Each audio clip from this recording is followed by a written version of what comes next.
आइए बात करते हैं एलआईसी के आईपीओ की, जिसको मिला है शानदार रिस्पांस। दूसरे दिन आईपीओ 90% से ज्यादा भर चुका है। एलआईसी के पॉलिसी होल्डर्स के लिए रिजर्व किया गया हिस्सा पहले दिन ही ओवर सब्सक्राइब हो गया था। कर्मचारियों के लिए रिजर्व हिस्सा करीब 2 गुना भर चुका है, जबकि रिटेल निवेशकों का हिस्सा 81% भरा है।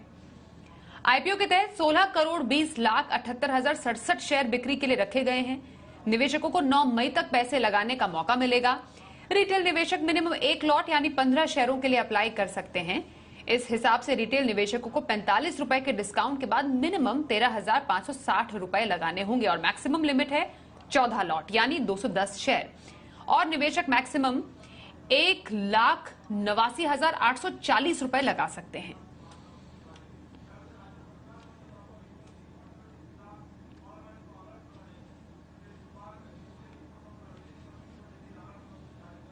तो काफी अच्छा आईपीओ को रिस्पांस मिल रहा है एलआईसी के, मगर ये वैल्यूएशंस के हिसाब से कहां टिकता है? भारतीय और ग्लोबल इंश्योरेंस कंपनियों के मुकाबले कैसा है एलआईसी का वैल्यूएशन? वरुण दुबे हमारे साथ है। वरुण, जरा बताइए एलआईसी के वैल्यूएशन पर आपका गणित क्या कह रहा है?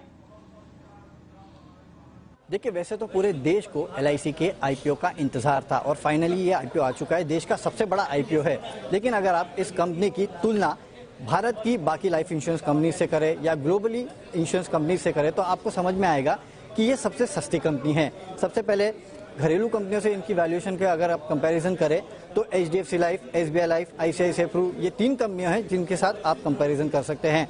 और market cap to embedded value जो है उससे अगर कंपेयर करेंगे तो आपको समझ में आएगा कि ये सबसे सस्ता आईपीओ है, क्योंकि एचडीएफसी लाइफ का market cap to embedded value जो है 4.1 का है, एसबीआई लाइफ का 2.8, आईसीआईसीआई प्रू 2.4 का है, लेकिन एलआईसी की ये जो वैल्यू है केवल 1.1 की है।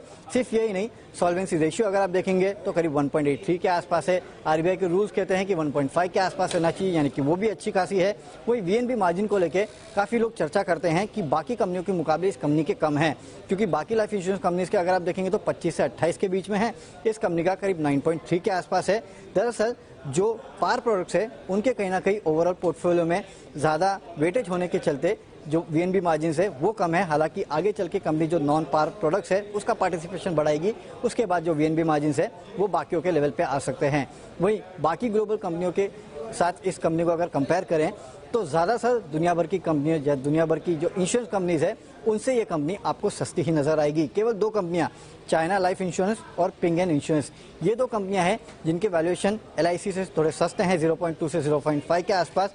बाकी कंपनियां अगर आप देखेंगे तो एक्सा हो, एआईए हो, ज्यूरिक इंश्योरेंस हो, अलायंस हो, इन सब के अगर market cap to embedded value अगर आप देखेंगे तो 1.1 से 1.9 के आसपास निकल के आते हैं, जबकि एलआईसी का केवल 1.1 के आसपास है। यानी कि सिर्फ घरेलू कंपनीज नहीं बल्कि ग्लोबल कंपनियों से भी अगर आप इस कंपनी को कंपेयर करेंगे तो वैल्यूएशन ठीक ठाक और इनफैक्ट काफी सस्ते ही नजर आ रहे हैं।